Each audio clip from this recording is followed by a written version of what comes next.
আসসালামু আলাইকুম। আজকে আমরা একটা মজার রেসিপি নিয়ে চলে আসলাম। আজকে আমরা বানাবো হচ্ছে চিকেন নাগেট।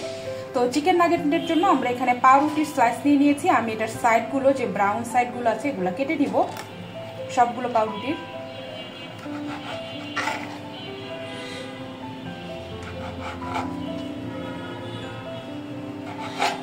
আমরা এমন করে সাইডগুলো সব কেটে নিব।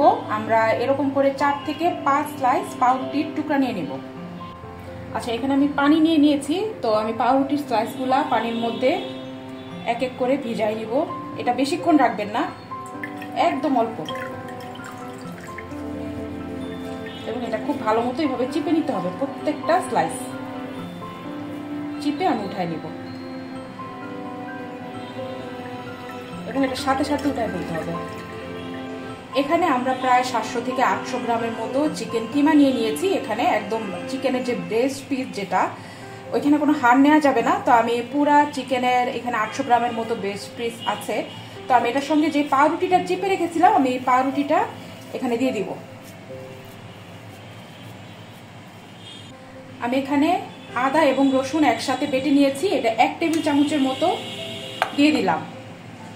আমি এখানে কর্নফ্লাওয়ার দিব 1 চা চামচের মতো, প্রথমে খুব বেশি দিব না, যদি প্রয়োজন হয় বন্ডিং এর জন্য পরে আমি আরেকটু দিতে পারি। আমি লবণ দিব পরিমাণ মতো, 1/2 চা চামচের মতো, কারণ এখানে আরো সস যাবে।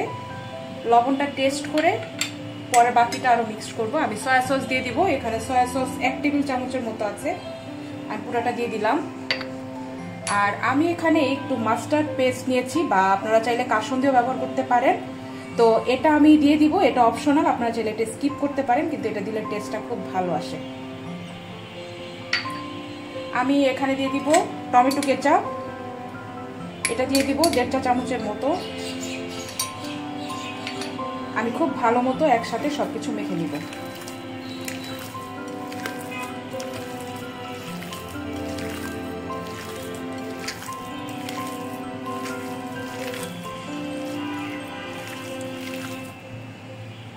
আমি একটু সাদা গোলমরিচের গুঁড়া দিয়ে দিব।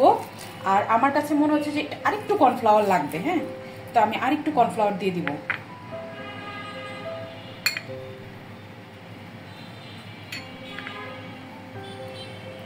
আমি আরো 1 টেবিল চামচের মতো কর্নফ্লাওয়ার দিয়ে দিলাম। আমি এখানে একটু 1 টেবিল চামচের মতো উপরে তেলটা ছিটাই দিব, খুব বেশি দেওয়া যাবে না। আমি নর্মাল কুকিং অয়েল, যেটা সয়াবিন তেল, এটা উপরে অল্প একটু দিয়ে দিলাম। এখন আমি এটা মিক্স করবো না, এটা এইভাবে উপরে থাকবে। আমি যখন স্প্রেড করব তখন এটা মিশিয়ে নিব। আমরা যে এই চিকেনের মিক্সচারটা তৈরি করেছি, ওইটা আমরা এখানে একটা বেকিং পেপারের উপরে রেখে হাত দিয়ে এইভাবে স্প্রেড করে আমরা ছড়াই নিব। ঠিক যতটুকু সাইজ আমরা করতে চাই, এখান থেকে আমরা ওইভাবে কেটে নিব ছুরি দিয়ে। তা আমি এটাকে স্প্রেড করে নেই।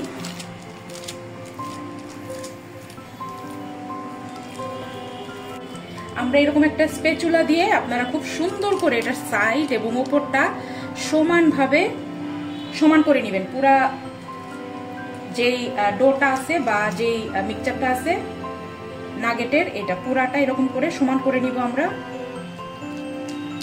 যেন আমাদের কাটতে খুব সুবিধা হয়।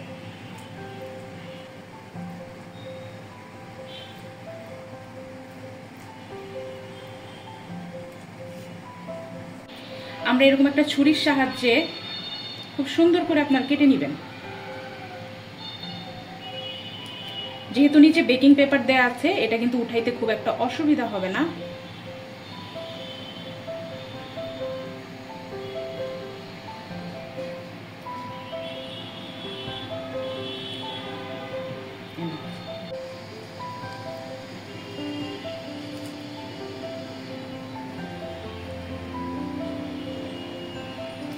আমরা সবগুলা নাগেট এক এক করে bread crumb, orange bread crumb নিয়েছি আমি এখানে।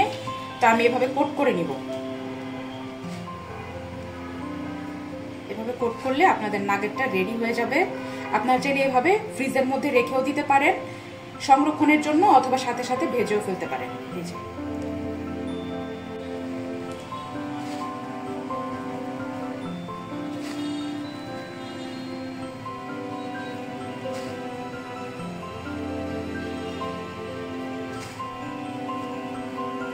আমাদের অনেকগুলো হয়ে গেছে। আমি এখানে ফ্রিজে কিছু রেখে দিব ডিপের মধ্যে সংরক্ষণ করে, এজন্য আমি আসলে এতগুলা বানাইছি। তো আমি এখন তেল দিয়ে কিছু ভেজে নিব আপনাদেরকে দেখানোর জন্য। একটু ভাসা তেলে ভাজতে হবে। আমি দিয়ে দিলাম।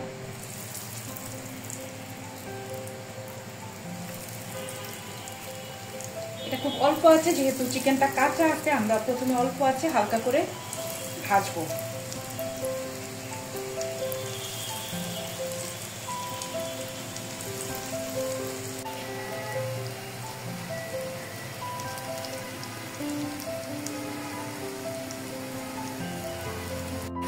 আমরা একটু উল্টায় দেখি কি অবস্থা। আমাদের এক পাশ মোটামুটি হয়ে গেছে।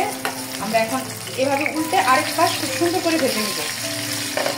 এটা কিন্তু একদম আমরা যেরকম কিনে খাই নাগেট, এটা কিন্তু অনেকটা ওই রকমই হয়েছে এবং টেস্টটাও ঠিক একই রকমই হবে।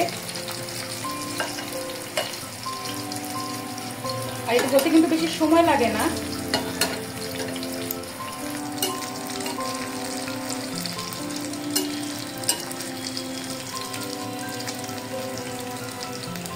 আমাদের নাগেটগুলো কিন্তু ভাজা হয়ে গেছে, আমরা উঠায় নিব এক এক করে।